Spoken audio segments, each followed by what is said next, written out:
So I played a lot of the original Destiny and had some good fun.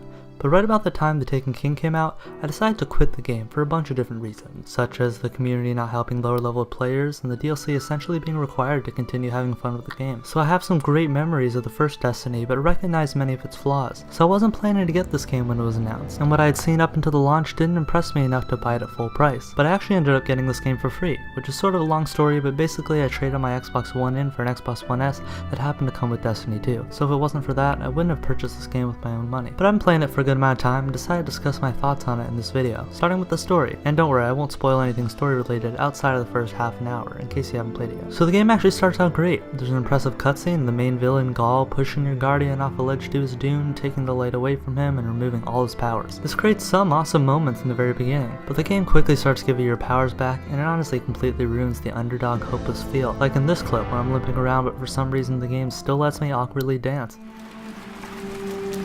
They've taken the city, the Traveler, everything.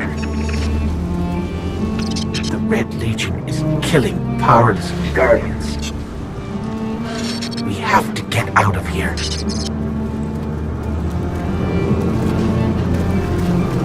So maybe that's not the best example, but it was pretty strange. It's hard to really describe, but there's a lot of potential in the fact that you don't have your powers to start out with. But the fact that they give them back so fast ruins any immersion they were trying to set up. You're then introduced to a new social area called the Farm, and I actually really like this area. Although there wasn't a ton of stuff to do in it outside of playing soccer, it has a cool Easter egg that made waiting for friends to do stuff a lot more fun. But despite this, I was overall pretty disappointed with the story in Destiny 2. Although many reviews I've seen have praised the campaign compared to the first, if you compare it to the modern day campaign standards, I thought it was pretty terrible. I guess I do have to give it credit that at least it has a coherent narrative unlike the first, but that doesn't excuse the fact that it's overly predictable and not very enjoyable. For starters, I hated most of the voice actors, specifically the Ghost. His dialogue was just so cringy and awful, and the voice actor didn't deliver the lines in a believable way. I'll go more in depth with this in a separate video about Destiny 2's campaign, as there's a lot more to dive into related to this that I can't really go into without spoilers. There were really only 3 characters with performances I appreciated, which were the main villain Ghaul, Cayde, and a failsafe robot you meet later on. Cayde had some funny lines, and luckily his humor didn't often feel forced, and Ghaul had an awesome character design which was backed up by his menacing voice.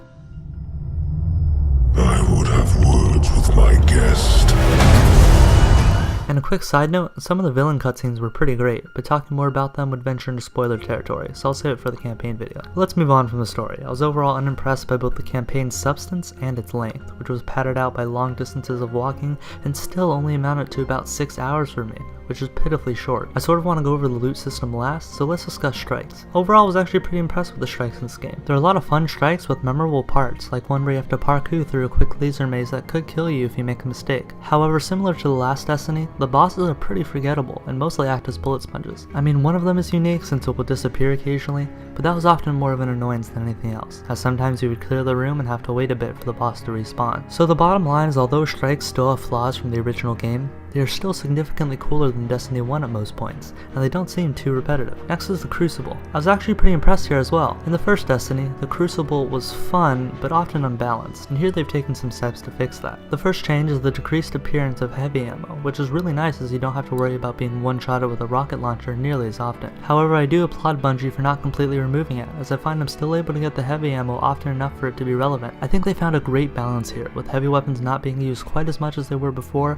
but still often enough so you don't feel the need to always go out of your way to pick up the ammo when it's available. And because of the changes they made to your secondary weapon from the original, which I'll talk about later, the Crucible is even more balanced as there's much less annoying shotgun and sniper spamming. And because you always have ammo for at least 2 weapons, it makes each match more varied, as you can just press a button to use a different main weapon instead of having to load up the menu. And on top of that, most of the matches I've played in the normal playlist seem pretty balanced. Our team has never been crushed, and we've never really crushed the enemy team. It's usually a back and forth fight, which is awesome. But I will say that the matchmaking and competitive right now is fairly poor. As of the 3 matches I've played, our team is always crushed, and even made some of the enemy players drop out. It also doesn't make sense to me that there is currently no punishment for dropping matches, but maybe they'll add on in the future once I get some feedback on that. So yeah, the Crucible is really fun, and I think I'll be playing it much more than I did in the original. In fact, I believe I was even rewarded with an exotic engram in one match, which tells me the loot drops for it are probably better now. There is another small problem throughout Destiny 2 that I think is worth mentioning. I've experienced quite a few insignificant bugs that, although they don't affect gameplay, they are pretty weird and ruin any immersion the game game's trying to set up, such as a spazzing hawk or an NPC stuck in a door. Again, not very significant, but it shows some signs of polish this game is lacking, and I think it's worth mentioning. Now let's discuss the new weapon system. So Bungie has made shotguns, snipers, and fusion rifles heavy weapons now so that ammo for them is more scarce. I really don't like this decision, and although this may help balance in the Crucible,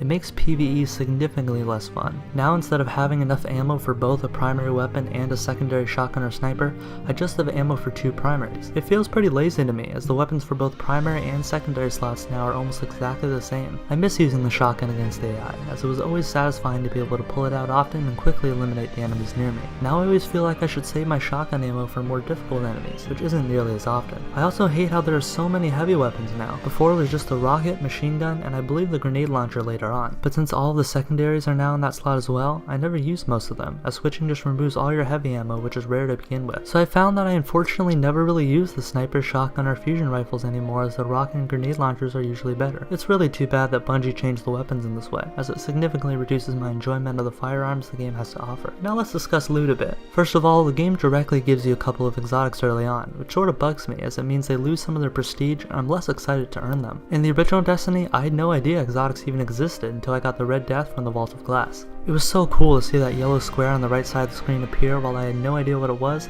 then having friends tell me that it's the highest class. That first moment when you discover exotics is priceless, and Destiny 2 just sort of takes that away from you. And although it is still rewarding to get a good gear drop, almost every item you get throughout probably the first 20 hours of the game is slightly better than your older gear, which makes you get used to changing your loadout constantly, and I'm not really a fan of that. I want there to be some pieces of gear that are great for a long time so I can actually be attached to them. Right now I just have a handful of blues and purples that don't really mean much to me, as I know the next quest I get or the next engram I pick up will cause me to change my outfit again. And Destiny 2 introduces one-use shaders that completely baffle me. One of the fundamentals of the game, as I just stated, is constantly trashing your current gear for a better piece, so I never want to use any of my shaders because I know it's going to be irrelevant in less than an hour anyway. So that means there's no incentive to customize at all, because you know the next item you get will be better and you'll have wasted a good shader. It just makes no sense to me from a game standpoint why Destiny 2 would make shaders a one-time use. I mean, it's obviously to get people to buy silver with real money and get new ones, but that seems a little scummy in a $60 game. Thankfully, the microtransactions are cosmetic only, so I'm not overly bugged by them. Although I'll never buy silver, I understand there are some people who will, and that supports the game. I still wish they weren't here, but I've sort of grudgingly accepted the fact that this is industry standard now. So I'm saving up all my shaders until I pretty much reach endgame, or there's an exotic piece I know I'll use for a while. But I do have to say I like the frequency the game gives you bright engrams, as once you hit max level in the first 15 hours, every level afterward gives you one,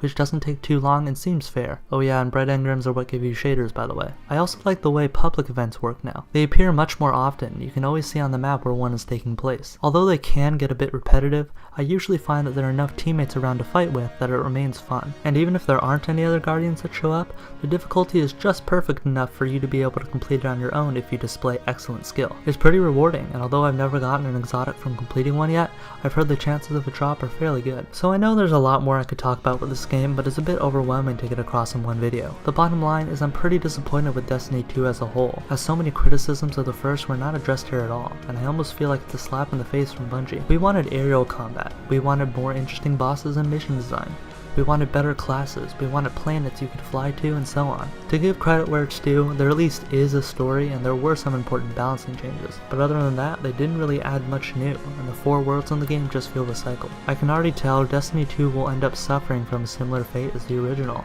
with most good content coming from the expansion passes, which I have yet to buy and might not unless something they announce for it impresses me. It's really too bad, as although the game technically is more complete than the original was at launch, it still feels severely lacking and will require some awesome DLC to recover it. So that'll do it for this video. I know this was an overall negative view of the game, but I was just being brutally honest with my opinions. If you are enjoying the game, please keep in mind that these are just my thoughts, and I know there are plenty of people out there having a ton of fun with it. In fact, even through its repetitive nature, I'm enjoying myself as well. By no means do I think this is a terrible game. I just wish Bungie had done more, especially with the story. But I'll be going more in depth with my thoughts on the campaign and why I believe it overall fell short in another video that will include spoilers. Let me know if you have Destiny 2 and what you think of it in the comments below. And other than that, thanks for watching, and I'll see you in the next video.